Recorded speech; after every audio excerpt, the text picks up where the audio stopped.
Mchezo umemalizika hapa katika uwanja wa KMC na ukiwa ni derby moja kwa moja Mbeya City wakipoteza dhidi ya Tanzania Prisons, na tuko na Anuari Binde, mzee wa takwimu, atatuambia namna ambavyo mchezo ulikuwa, lakini pia ameionaje huu mchezo wa leo. Anuari, mambo vipi? Shukrani. Kwema. Kwema. Bwana, mchezo umemalizika na moja kwa moja Mbeya City wamepoteza mchezo huu wa leo. Pengine namna ambavyo ulivyouona kuanzia dakika 45 za kipindi cha kwanza mpaka dakika 45 za kipindi cha pili. Mbeya City walikuwa mawapi katika siku hii ya leo? Mchezo tumeona mzuri sana, na dabi ya Mbeya iko Dar es Salaam ni kitu kizuri, na nimekuwa disappointed tu na mashabiki wa Mbeya.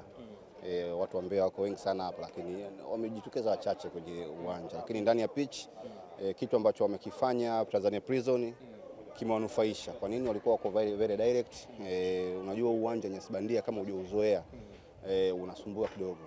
Kama kidogo Mbeya City uwanja ulikuwa unawasumbua, sababu unaona kuna touch nyingine, uwanja ni mzuri lakini lazima aguse mara mbili mara tatu ndio apige pasi. Hiyo nafasi siku hizi duniani haipo, lakini tofauti na hapo jinsi walivyo approach mchezo Tanzania Prison, ndio Tanzania Prison tunaijua, wako direct, pasi mbili tatu wamefika, wanapiga nje ya 18 na imewanufaisha, wameweza kupata magoli. Mbeya City wamekuja kubadilika dakika za mwishoni. Mwalimu akwenda kaposesi sana, aingie mpaka kwenye boksi. Nafasi hiyo siku hizi haipo, na kama hauna watu wenye unyumbufu na ubunifu kupata magoli na kuwa kazi. Inawezekana mbele ya KMC walifanikiwa, lakini hawa Prison ni wagumu kidogo. Kwa hiyo imekuwa ngumu kwao kuweza kupata matokeo, kwa sababu nahisi mimi ni mbinu ya mwalimu ambayo iliwafanya wakae na mpira muda mrefu kuliko kutengeneza nafasi na kuwa direct kwenda kuwasumbua Tanzania Prison. Angalia Tanzania Prison ilivyokuwa, mpira mmoja wa pili wameingia kwenye boksi, wamekosa, wamepiga nje ya 18 wamepata. Dakika kama 10 za mwisho Mwalimu Malale 50 alijaribu kufanya hicho kitu, na tumeona kapata goli, na wamekosa nafasi nyingine 2-3 ambazo wangeweza kusawazisha kupata sare. Kwa hiyo nadhani hicho kwa Mwalimu Malale atakuwa ameondoka nacho, kwa sababu mechi nyingine ni hapa dhidi ya JKT, timu ambayo pia inaweza kapossess. Kwa hiyo tutaona timu za possession mbili, lakini yule ambaye mwenye uwezo wa kuwa na vitu binafsi anaweza kashinda mchezo.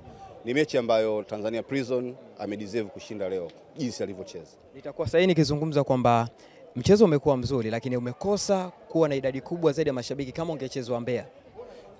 Ni kweli, kwa sababu Mbeya City imepanda na wana Mbeya wanaipenda sana Mbeya City.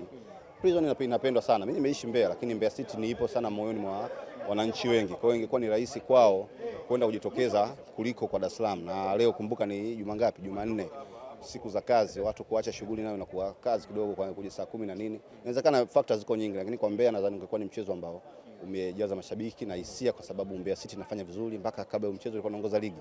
Kwa hiyo nadhani ingekuwa factor nzuri kuwaleta mashabiki wengi.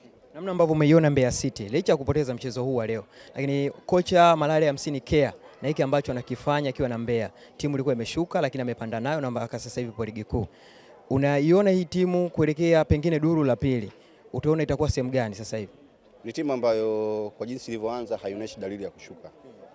Ina wachezaji wazuri, wamesajili vizuri, na uongozi mzuri, na wanajua wanachokifanya. Si timu ambayo unaweza ukaibeza. Mimi naipa nafasi ya kubakia ligi kuu, na inaweza kufanya vizuri msimu hata kwenye top 6 ikawepo. Shukrani sana mzee. Shukrani. Pamoja sana.